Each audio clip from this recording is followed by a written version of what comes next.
Trials of Mana. That's a game, right, Derrick? Yes, it is. It is actually a game from 1995, straight from your Super Nintendo. Oh, just like Streets of Rage 2 or whatever, Streets of Rage 5, whatever one we were talking about. Yeah, what a good time for games that Are really old. want new versions or remakes. Yeah. So, Um, what I watched, sorry, but I watched some of your stream, and boy, is the voice acting bad in this game. yeah, it is. Um, Even switching it over to the Japanese wasn't any better. No? And then, yeah, I think I ended up turning it back so I could just understand what they were saying Right, yeah. and just keep the voices turned like real low. But It really threw me off. I was like, "Whoa. Like this isn't yeah, even just like no, a bad like a like, sim like there are bad voice actings all the time, but this was uh, like, whoa, what is going on here? What happened? and it got worse. Like Oh, after what you heard, I met another character who says her R's as W's, oh yeah, you were and telling me about that. she talks a lot, and it almost sounds like she has like a lisp on top of that. So it's like, what is she saying? It was just like before I was like, okay, Ryan mentioned this, so I started hearing a little bit, and then I met this character, and I was like, fuck. I heard you talk about this, and I thought it can't be that bad. And I listened to it No, and thought, oh, holy shit! And I it like is. Resident Evil, and I thought it was bad. And I'd have to say though, like from playing this so far, that has been the worst part of the game. Good God! Yeah, Like, well, that's good. um, yeah, so At least that's I mean, I guess that's a pretty low bar. yeah, but those voices are always bad, so you never expect much from them. But that was probably one of the worst I've ever heard. Yeah. And yeah, JRPGs are my thing, so I play a lot of them. So that's saying a lot when Yeah, this that one was is like, that is saying whoa, a it's lot. bad. Mhm. So how's the game otherwise? Otherwise, the game is great. So this is something that's been being asked for a while now. I guess back in 2017 is really when it like took off, and they're like, all right, we're finally going to do this. Um, this is the third game in a series. The actual name of the game is Holy Sword 3. It's a translation from Japanese. Okay. Sounds like But Robin said something. but Sorry. Holy Sword 3, Batman. yeah, but we over here in the West have it Trials of Mana. Um, The first one. It's No, not Trials of Mana 3. no, this is just Trials of Mana, but it is Holy Sword 3. This is a lot. So, what do you what do you do? What do you do in the game? All right, so the base of the game is that the mana tree that supplies all the magic in the world is slowly starting to lose its power, and more of like the bad guys, and I think they're called the Venedons or something like that. It's got some Mm-hmm. like funky name for what the bad guys actually are. The demons and all. They're fixing to start show up more. Different regions and areas are starting to go to war to try to control the rest of the power that's left. Um, so to start with this one, there's six different characters that you can choose from to make a group of three, and that's who you play the game through. So it's got a bunch of replayability because you can mix and match, and then you get to play whoever you pick as your main person. You play through their backstory, and then you have two supports. And as you meet them, it gives you the option to go and play like a quick playthrough of their backstory. You don't get to pick up any items, you don't keep anything you do or any experience, but you kind of play through their story spot that brings them up to where you met them. Mm-hmm. Uh, so that was a oh, excuse me, sorry. So that was pretty interesting. So you kind of start out there and you start on your adventure. You head out. You kind of get this like semi-open world feel to it, but at the same time, the quests that it puts you on are pretty linear. And unlike a lot of older RPGs like that, this one actually shows you where you're supposed to be going at all times. It's not just like, okay, you know this town, Now go out there on this weird world map we're going to give you and find the town. This Hmm. actually gives you like a little star at all times on your mini map, and you can go around and there's different paths, but if it's like, hey, we actually need you to do this, it'll like block off so far and give a reason for you to actually go onto it. So it's somewhat linear too. It's kind of like a weird mix up, but it works well. Each of your characters have different fighting styles. Like I have with me one person that uses like pole arms. I have one with sword and shield, and then another that's a magic user. And then I believe there's also an archer, like a rogue type character, and I think the last one is kind of like a bard type deal. So just like Gears Tactics.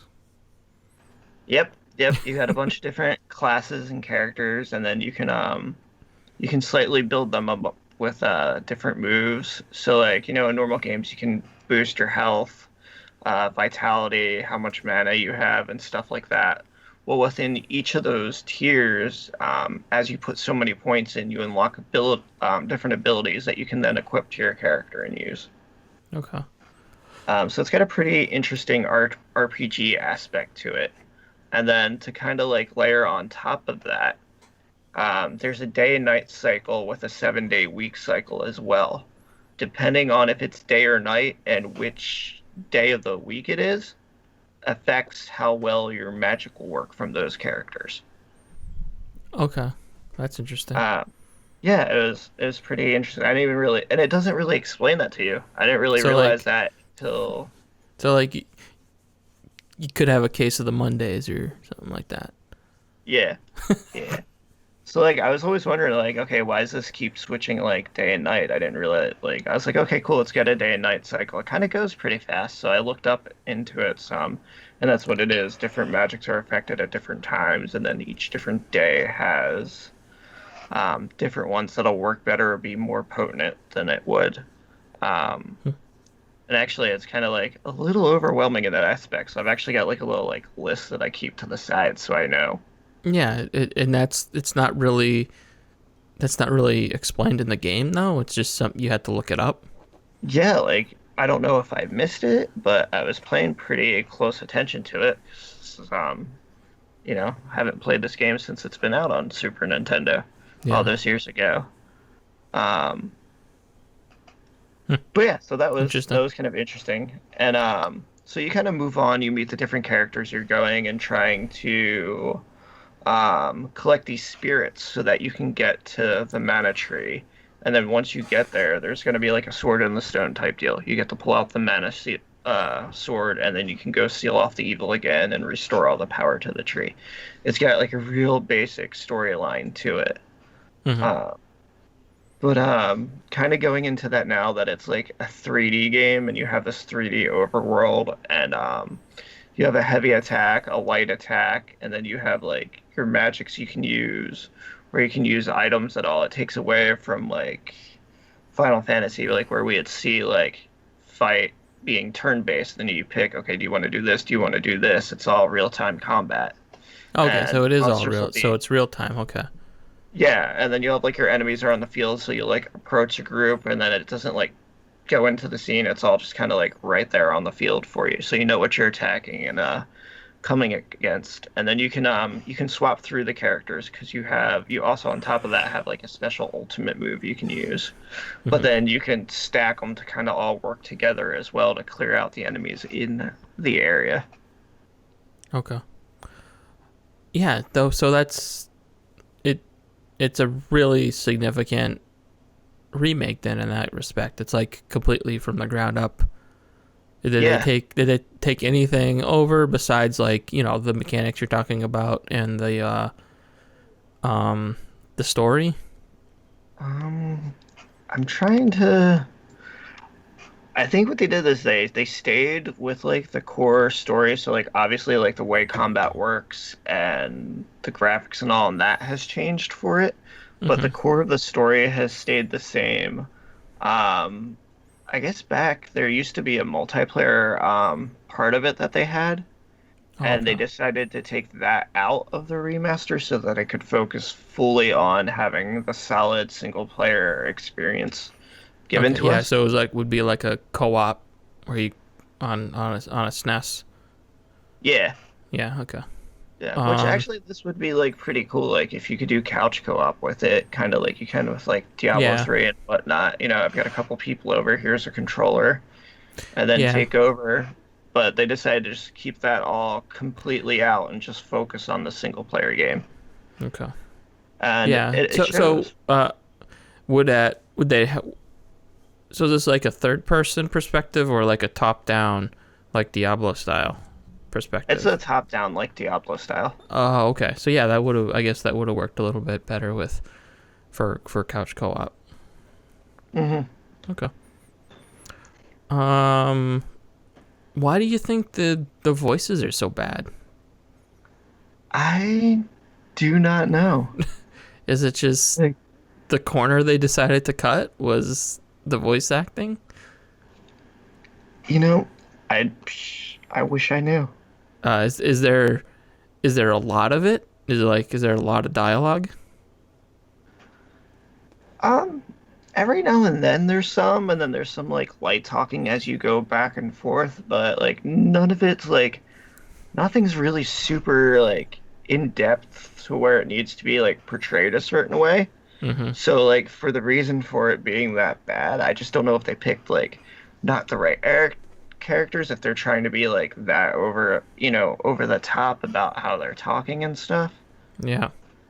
Yeah, no, that just seems strange for especially like, an RPG of that era. You'd want to convey the story because that's usually what you get out of those types of games.